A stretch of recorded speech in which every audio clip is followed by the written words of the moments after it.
मैं अपने बेटे के इलाज के लिए यहाँ 3 बार आया। कि अपने बेटे को बुलाएं ज़रा। हैदर अली, इसे 3 दम करवाए हैं। ये बोल नहीं सकता मुकम्मल, लेकिन अब ये अल्हम्दुलिल्लाह अल्हम्दुलिल्लाह खुद बोलता है। सुभान अल्लाह। और दूसरी बात ये है कि मैं 3 साल से बवासीर की मर्ज़ में मुब्तला था। देसी दवाइयात भी खाई, अंग्रेज़ी भी खाई, 500 700 हज़ार की भी ली।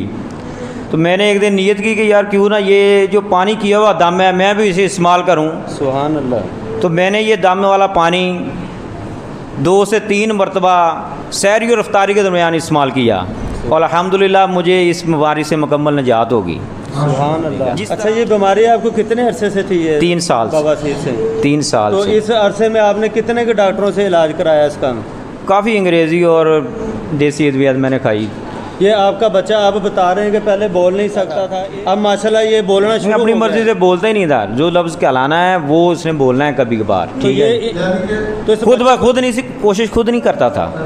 अब ये खुद कोशिश करता है। ये कहता है ये है मुझे मिन दे, हाँ जी, मांगता है माशाल्लाह। ऐसे है, कोशिश करता है। हाँ जी, ये ट्विंस बच्चे थे, ये पैदाइशी